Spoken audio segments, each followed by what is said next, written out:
Good afternoon. We're here with Joe from CleanBus in Scarborough. How you doing, Joe? Doing well, Mike. How you doing? Yeah, very well, thank you. Thank you very much for joining us this afternoon. Very excited to get going on this interview. So, if you just like to tell us a little bit about who you are, what the company does, and how long you've been doing it for, please.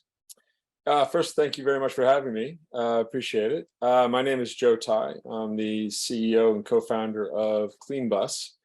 And CleanBus is a very interesting company. We are a mission-driven company, so we're a B corporation pending, and our mission is to dismantle diesel demand. And we're doing that by attacking heavy diesel bus engines. So we remove the diesel bus engines from the buses, and we design a powertrain which fits completely in that space that we remove the diesel engines from.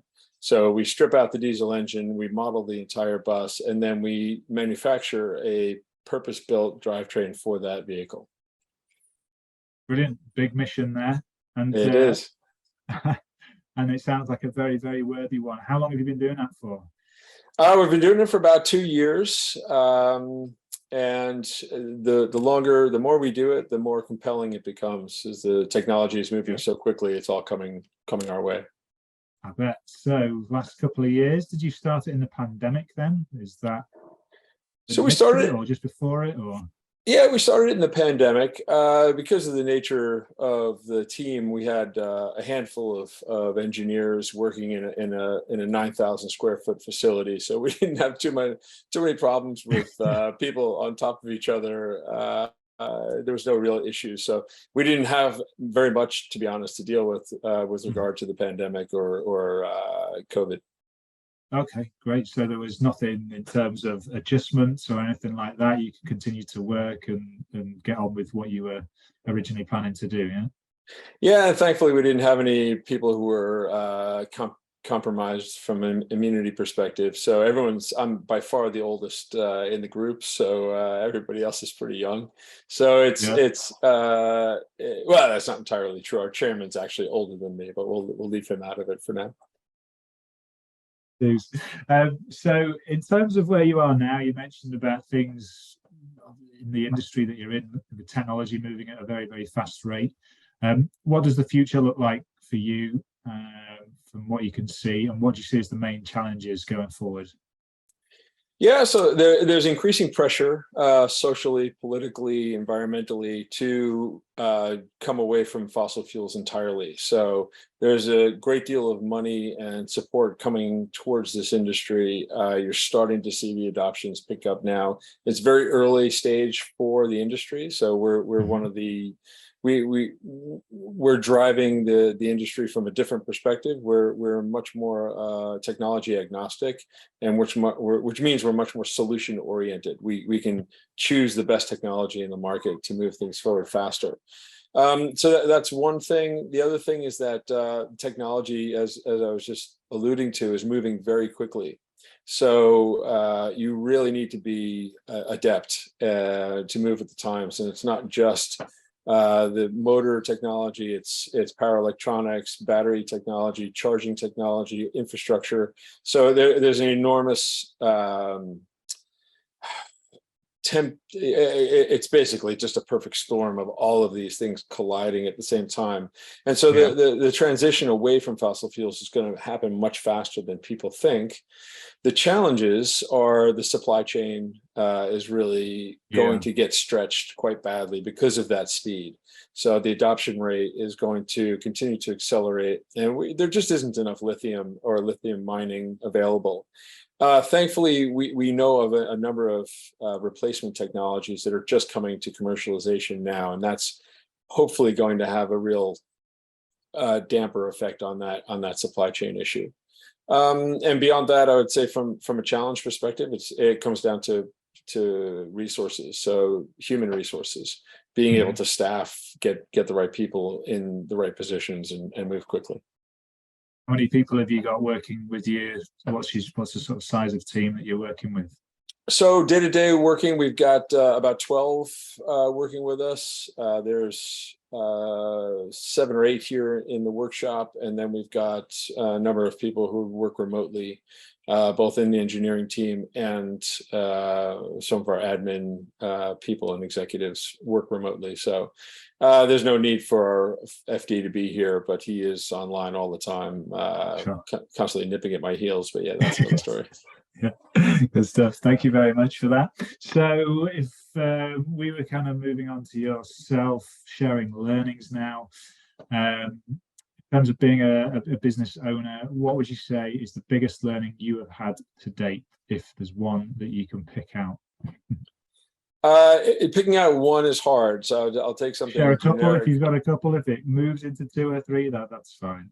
Any sharing that you've got, any knowledge is good. Some basic ones are really, you really need to trust the people who you're working with in the founding team. Trust is absolutely critical. Just like a marriage, you need to like them and trust them. But I would say the overriding requirement for an entrepreneur is you cannot wait for anything to happen. You have to make it happen. If you don't make it happen, then nothing happens. So literally whatever needs to be done, you do it yourself, or you make sure that somebody is doing it, but you can't wait for somebody to come along and it happens to be the right person. You have to force issues, and I think that's it. Really, the thing in a startup that kills you is less. It's all about time. It's wasting time. Waiting for things to occur is what kills startups. So that's what I would say is that if you want this, your project, whatever it is, to happen, you make it happen yourself, and everybody else will follow. Cool, thank you.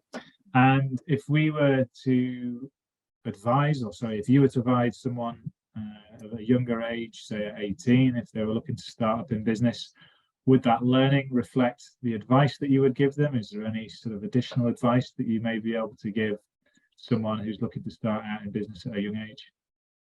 Yeah, I think whether you're 18 or 80, this type of pursuit is just an intellectual, being voraciously intellectually curious, always wanting to learn more, always digging in with both hands on whatever it is you're dealing with. And that will serve you in good stead, because then you need to deeply understand some of the things that you're dealing with to make good decisions. So, and you have to enjoy that process. If you enjoy it and you love to learn and you love to get your hands dirty, then yeah, being an entrepreneur is the best thing there is. Yeah. Great stuff. Good share. I like it. Being curious. Yeah, it's one of the biggest things that you need to be in terms of being an entrepreneur. Thank you very much for that share. So, what inspires you to do what you do? Is there sort of any books or things that you listen to, podcasts, or it could be the people that you work with, or people that you have worked with in the past, family, that kind of thing? Any inspiration that you've got to share? Yeah, I mean, I started trading commodities in the 1980s and have been in almost every aspect of the financial services industry, from futures to options and all derivative markets. I would say that getting a very clear view of how the underpinnings of our culture work and our financial culture is very inspiring to me, in terms of, we need to build a better system, one that's more egalitarian, one that works actually with our environment and with our society. Not, capitalism is great, but the two great mechanisms of capitalism are credit and time value of money. And those two things distill wealth to the minority, not to the majority. And we just need to evolve.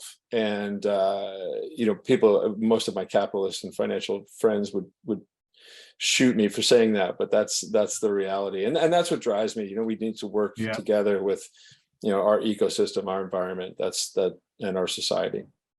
Great stuff. Like that share. Thank you very much.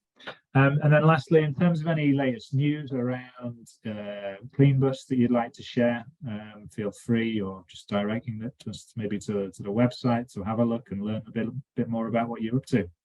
Yeah, so we just announced, you'll see it on cleanbus.com, spelled with a K, but you can, there's been sort of 40 different periodicals that have carried our news article about the new system and framework that we've just launched. And then we've got 2 or 3 pilots that we're going to be announcing over the next few weeks. So that'll be interesting, but I can't unfortunately announce them yet. So, but there's quite a bit of recent news on the launch of our system and the systemic approach that we have to repowering. Good stuff, exciting things in the pipeline. I hope it goes from strength to strength for you. Thank you very much, Mike. I appreciate it, Mike. Thank you. All the best to you too. Take care. Thanks.